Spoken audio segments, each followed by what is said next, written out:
she's beautiful, and she walks in, you feel it that, yeah, I know the madam of the house, the place is here. Let's talk about this. Hi everyone, welcome back to my channel. This is Sammy P. So today we're going to review episode 2 of Young, Famous and African. Let's jump straight into it. We have Mr. Diamond. He's giving a call to Mrs. Nadia because he really liked her at the bar. And he's calling her because he would like to invite her to go and buy a car. He's going to be in South Africa for some time, so he would like Miss Nadia to choose a car. And we have Nadia being very excited. She's like, oh, what do you want? Do you want a Mercedes or do you want a Lambo? And he's like, oh no, you can just choose what you want. And Mr. Diamond is really just reeling her in. He knows what girls like Nadia wants. And they want to be womanized, but she probably also wants to see how rich Mr. Diamond is. So, you know, she's attracted to him inviting her to choose a car for him. Scene, we have Miss Khanyi who's having a photo shoot just because. Why not, right? And she's inviting Miss Nadia and they're basically catching up on the party. Miss Nadia is telling her that she is so shocked of Annie's behavior. She does not understand how she could behave the way she did, especially that she was invited by Nadia and she really didn't know Khanyi. Taking it pretty nice, you know, she's not saying much about it, but she's saying, hey, it is what it is, that's how I am. And then Khanyi is telling Nadia that she walked into Annie bearing a saw to Ndile after barely knowing him. And they're talking about it and they're really shocked at Nadia's behavior. Nadia is letting Khanyi know that Diamond invited her to choose a car for him, and Khanyi is like, oh, really? And she's like, yeah, but you know, there's nothing between us, and Khanyi is not saying anything. Oh, she's thinking things. Next scene, we have Miss Annie and Swanky. Swanky is taking Annie on a helicopter ride. He wants her to enjoy herself. So they're doing that. Annie is being so giddy because it's her first time riding into an helicopter ride. She's telling us that she's riding planes, private planes, but she's never done an helicopter and it's pretty small. Then she's catching up with Swanky about the party and she's telling him how she's shocked about the way that Khanyi chooses to raise her daughter, that she does not understand why a 15-year-old girl is living by herself.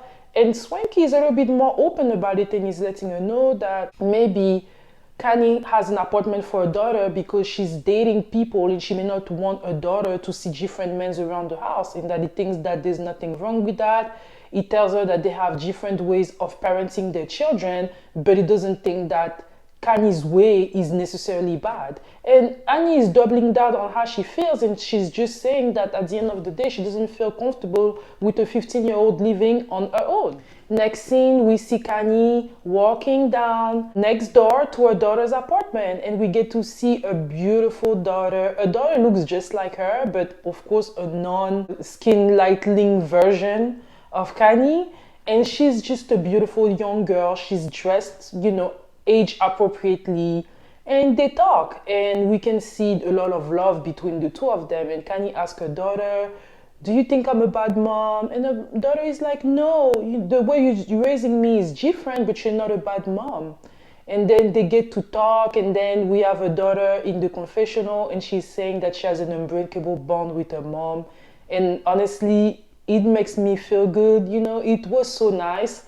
Her daughter seems to be a healthy 15-year-old, right? She seems to be well-spoken. She looks really good. She looks age appropriate. And most importantly, she loves her mom and it shows. And who knows, maybe they have a girlfriend relationship. I'm not sure, but it seems to be working for them. So that's why you don't always want to knock people until you see what they've gone through. I think that there's a reason why Khanyi made the decision to raise her daughter the way she is. And I think that at the end of the day, what matters is the finished result. And for me, the finished result is that Aaron is able to raise a young, confident, good person. I feel like if you're able to do that, you won at life. Next, we have Mr. Ndile, Diamond, and GJ Naked or Quinton. They're playing golf. And yeah, they're talking about the bar and they're talking about how his relationship with Nadia. And he's like, yeah, he thinks he can get Nadia because Nadia is talking about she has a boyfriend in America, but he's about to go take her see a car. So in his opinion, he has a chance with her. And he's also letting them know about his baby mother Zari, explaining to them that he was in a long distance relationship with her, but it was very hard for him to not cheat. And while he was on that long distance relationship, he fathered a children with another lady that's pretty famous in Tanzania. So that led to a lot of problem and to his separation with Zari. Scene, we have Khanyi, Nadia, and Kayleigh, who is Quinton's girlfriend, and they're meeting at the store, trying to get to know each other a little bit better. It was the first time for Khanyi, who's very close to Quinton, to meet Kayleigh. So she likes her, and they get to know each other and stuff and talk. They ask Kayleigh about a relationship, and at some point, Khanyi is asking her what she thinks about Nadia's situationship with Diamond. Like, she's asking her, if a guy asks you to choose a car for him, what does that mean? And she's like, yeah, if a guy asks you to choose a car for him, that means he wants you.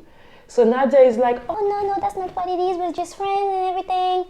And we're like, right, Nadia. Next scene, we have Nadia and Diamond. They are at the car shop, they're trying on cars, and we have Nadia wearing that skimpy dress, and I'm gonna add a picture of that. And yeah, so they're choosing car, and I'm like, girl, like, are you dressed for the club or are you dressed to choose a car? I know you're gonna film, but goddamn. Car, they're looking at car, they're flirting, and then they get to talk, and Nadia is asking Diamond what is his intention with her, and he's like, he likes her and he wants her. And she's like, well, you know, I have a boyfriend. And he's like, well, he's in America, right? And she's like, well, you know, she wants to get to know Diamond better. She wants him to be able to call her, but basically trying to tell him that she still wants to be friend. But I feel like she's not really being clear, because obviously she wants Diamond Platnumz. Diamond is definitely not discouraged. Next, we see Khanyi and Annie, and Khanyi is coming to visit her at a hotel so that they can clear up the air after the whole discussion at the bar. And Annie is doubling down on what she's feeling about the parenting style that Khanyi has. And Khanyi is telling her, well, you're saying all those things about my daughter has her own apartment, but you're in South Africa worrying about yourself, and your kids are in Nigeria. Nigeria is far away from South Africa. And Annie is telling her, it's not the same. My children are with my mother and they're with their father. And she's like, it's the same. You're not with them right now, so I'm not sure why you think that.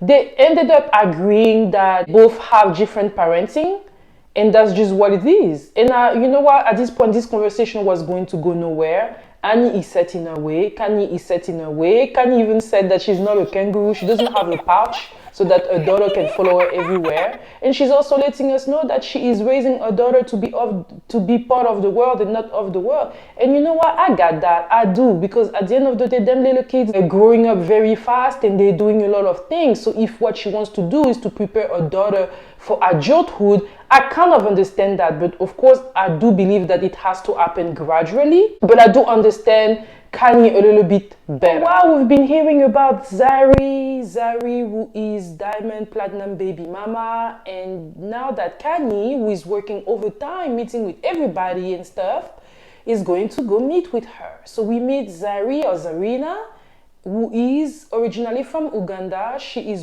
best known from being the baby mother of Diamond Platnumz. She has 2 children with him. Before having 2 children with Diamond Platnumz, she had 3 boys prior to that with her ex-husband, who I think was very famous in the country of Uganda.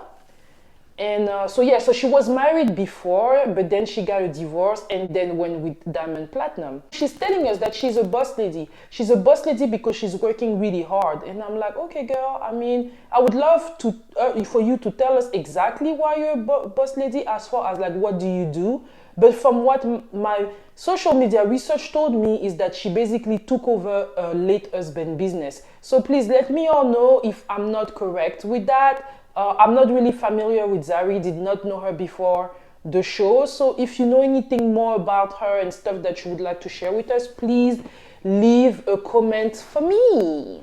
So the ladies are talking and they're telling us that the reason why they first knew each other was because they were both dating the same man. So apparently, Miss Khanyi was having a relationship with Zari's boyfriend at the time. So at the time, the media was trying to portray them against each other. So they're talking about the situation And Khanyi is like saying that she never slept with the man and everything. And Zari is telling us in the confessional that she knows Khanyi never miss. And her ex-boyfriend is a billionaire. And I'm like, well, you're probably not missing too, because from my research said your ex-husband was rich, Diamond Platnumz is rich, and your ex-boyfriend is a billionaire. So it seems like the both of you don't miss. Khanyi asked Zari about a relationship with Diamond Platnumz, and Zari said that they're co-parenting. They're very good at that. There's nothing else between the two of them. He's hurt her in the past and she's not trying to revisit. We have Diamond Platnumz inviting us to her home because he's throwing a party to celebrate a big record deal that he has. So he's telling us that the theme of his party is Arabian night because Tanzania has been colonized by the Arabic, so there's a big Arabian influence in Tanzania, and he wanted to throw a party that's similar to one he would have thrown if he was back in Tanzania. It's looking really good. It definitely has the Arabic decor down pat, and they're going to eat on the floor, and it's decorated, and it has dancers and belly dancers. It's really, really nice. The guests are coming. Everybody's looking good, and then we see Miss Annie coming by herself, and she's wearing like a short blue dress, which is a good dress, but definitely, you know, too short to be sitting on the floor. So she's coming and she's like, oh, where's the party's on the floor? Where's the party outside? I don't even want to party outside. It's even cold. I'm like, girl, if you were cold, why are you wearing what you're wearing? Annie always have something to say. She's so nitpicking. Everything she sees, she has something to say. And I'm like, I need to see a party that Miss Annie is going to throw. We have Mr. Swanky Jerry making an entrance, looking dapper as usual. And he's telling them, yeah, I had to be fashionably late. Everybody has to see me in this outfit. So they are talking and everything. And then they're asking Diamond who else is going to be at the party. And at the moment they say that, we have a shot of Zari coming, so we see her from behind, and she's wearing that long white blouse, and then she arrives like the Virgin Mary, looking really good, like a temptress, and everybody is just in awe, and everybody is just like, and yeah, like her entrance was everything. She was captivating, she was beautiful. I mean, what can you say? She had it all, and all the ladies are like looking, and the men too. I mean, everybody's saying, giving her compliments. That entrance was everything, right? And she sits right next to Platnumz, and she gives him a gift, you know, and we see a Cartier something, and everybody's like, oh, and then they start talking to each other. And Diamond is acting totally different when he's with her. Like at the beginning of the show, on the first episode, he's been very playful. We've seen him talking to Nadia. He's very playful. He has that player vibe. But with Zari, he has a totally different vibes. He's a little bit more subdued. I would say he's even a little shy. He likes her. He still likes her. He still has feelings. And it's like he is overwhelmed with her beauty. He likes the girl. And she likes him too, in my opinion. And in everybody else's opinion, who are noticing that, yeah, like they are in their own world and stuff, and they're talking. And then at some point, we have Two-Face Idibia calling Annie, and Annie is like, this is my husband, and she's so excited, and she's showing him on FaceTime to everybody, and then he says hi to everybody, and then he says, oh, he wants to talk to Zari, the boss lady, and then she's like, Annie's like, oh, how do you know her and everything? But she's very playful about it, you know. She was very playful. Oh, how do you know my husband? How do you know her? Blah, blah, blah. So during all this time, Nadia is observing Diamond. We totally forgot about her. And I mean, she is not liking the dynamic between Diamond and his baby mama. And I'm like, why you care? Don't you have a boyfriend in America? See that there's insecurity. That lady is bringing, Zari is bringing insecurity in Nadia. Then at the party, Zari is talking to Khanyi, and Khanyi is asking her, are you sure there's nothing between the two of them? And she's like, there's nothing between the two of them. He has hurt me, and I do not want to be back with him at this capacity. We have a good co-parenting relationship, and I would like to leave it at that. And Diamond is basically saying the same thing. And then at some point, we have the two of them talking, and then Zari is explaining to us that they never had the opportunity to talk about the situation. And I'm like, how?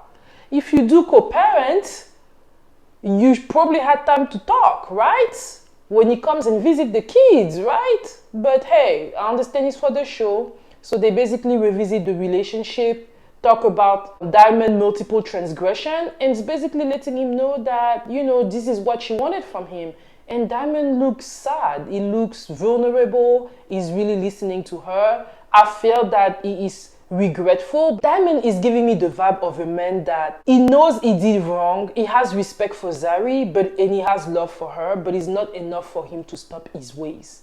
Zari is not that woman that make him want to stop sexing ladies whenever he's on tour or whatever. He's still young. I think he's 31 years old, and he still want to enjoy himself. I think that if he was maybe a little older, or if they have met at a later time in his life, he probably would have been able to be a better companion for her. But at the moment, he's just too much into his superstardom lifestyle, and he does not want that. He knows he cannot give her what she wants. And after doing some research, Zari is 41, so there's 10-year gap between the two of them. So she's definitely more mature. So yeah, guys, that's it.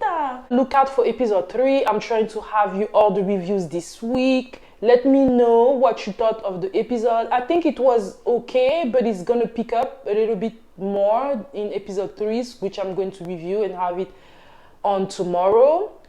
For my new subscriber, thank you so much for subscribing. For those of you that are new here, I invite you to subscribe somewhere below.